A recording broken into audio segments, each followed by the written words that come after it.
Aspirants villa YouTube channel पर आप सभी का स्वागत है दोस्तों। इस वीडियो में बंगाल चुनाव परिणाम से संबंधित फैक्ट आपको बताने वाला हूं। अगर आप किसी कॉम्पिटिटिव एग्जाम की प्रिपरेशन कर रहे हैं तो यह वीडियो आपके लिए बहुत ही खास होने वाला है, क्योंकि यहाँ पर जिस प्रकार से प्रश्न बन सकते हैं, उसमें जो चीज़ें पूछी जा सकती हैं, हर एक तथ्य को इस वीडियो में मैं आपको बताऊंगा। यहाँ तक कि बंगाल चुनाव में जो प्रमुख घटनाक्रम रहे हैं और जो मेन मुद्दे रहे हैं आपके सामने रखा जाएगा। यहाँ पर इसके इतिहास और बाकी जो भी निष्कर्ष निकल कर आए इस चुनाव में, सबको बहुत ही संक्षिप्त रूप में और बेहतर तरीके से आपके सामने मैं रखूंगा।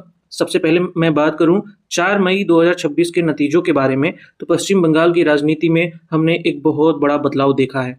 और अब की बार बंगाल लेजिस्लेटिव असेंबली में जो हमें परिवर्तन देखने को मिला है और जिस पार्टी की बढ़त देखने को मिली है, ये सारे घटनाक्रम अब आपके सामने हैं। अगर हम बात करें बंगाल में विधानसभा में सीटों को लेकर, तो वहां पर कुल सीटों की संख्या 294 है, यानी कि विधानसभा की पूर्ण संख्या जो है बंगाल की 294 है। लेकिन अगर आप चुनाव लड़ते हैं और आपको बहुमत का आंकड़ा छूना है तो आपको 148 सीटें जीतनी जरूरी होती हैं। अब यहाँ पर भारतीय जनता पार्टी ने कुल 206 सीटों पर आगे बढ़त बनाई और 206 सीटें बंगाल में अब की बार बीजेपी ने जीते हैं। वहीं पर अगर तृणमूल कांग्रेस यानी कि टीएमसी की बात करें, यह वही पार्टी है जिससे ममता बनर्जी मुख्यमंत्री बनी थी। यह जो पार्टी है 81 सीटों पर सिमट कर रह गई है, यानी कि तृणमूल कांग्रेस ममता बनर्जी की पार्टी 81 सीटों पर जो है सिमट गई है। और इस बार बंगाल में रिकॉर्ड तोड़ मतदान हुआ है और लगभग 92% जो है यहाँ पर हमने देखा कि सक्रिय रूप से वोट डाले गए हैं।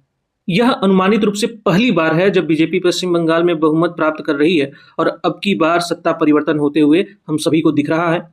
बीजेपी ने उत्तर बंगाल और फिर जंगल महल और पश्चिमी क्षेत्रों में मजबूत प्रदर्शन किया और टीएमसी के कुछ पारंपरिक गढ़ों में भी इसने सेंध लगाई है।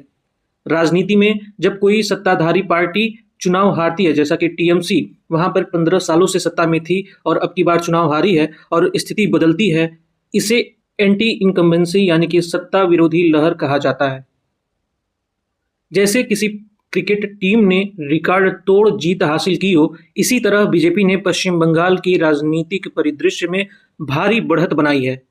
इस चुनाव में उच्च मतदान प्रतिशत और मतदाता सूची की सफाई ने परिणामों पर गहरा असर डाला है। वहीं पर अगर हम मुद्दों की बात करें तो भ्रष्टाचार के आरोप, कानून व्यवस्था जैसे मुद्दे और विकास के वादे इस चुनाव के केंद्र में रहे हैं।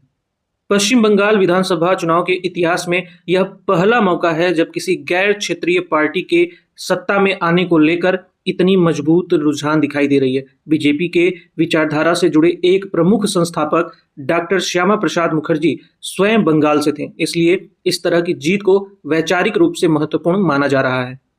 बंगाल चुनाव 2026 केवल सीटों का मुकाबला नहीं रहा, बल्कि यह राज्य की राजनीतिक संस्कृति में बड़े बदलाव का संकेत भी दिखा रहा है। अब आगे यह देखने योग्य होगा कि नई सरकार किन नीतियों और विकास कार्यों को आगे लागू करती है। ऐसे ही लेटेस्ट खबरों को देखने के लिए, करंट अफेयर के हर एक मुद्दे के हर एक पहलू को समझने के लिए हमारे यूट्यूब चैनल एस्पिरेंट्स विला को बेल आइकन के साथ जरूर सब्सक्राइब करें। और इस वीडियो को डिस्क्रिप्शन में आपको हमारे टेलीग्राम चैनल एस्पिरेंट्स विला का लिंक मिलेगा, जिसको आप ज्वाइन कर सकते हैं। यहाँ पर स्टडी मटेरियल और करंट अफेयर से रिलेटेड जितनी भी पीपीटीज होंगी वहां पर आपको प्रोवाइड कराया जाएगा। और जैसे ही किसी वैकेंसी से संबंधित कोई खबर निकल कर आती है तो वहां पर आपको बताया जाएगा। ऐसे ही और भी मुद्दे जैसे कि तमिलनाडु, केरला और फिर आसाम और पौंडीचेरी में जो परिवर्तन हुए हैं उस पर भी मैंने वीडियो बनाया है। आप चाहें तो उसे देखकर और समझ सकते हैं। और जो भी आपके मन में अगर प्रश्न बन रहा हो तो कमेंट बॉक्स में जरूर पूछिएगा, वहां पर मैं आप सभी का रिप्लाई करूंगा।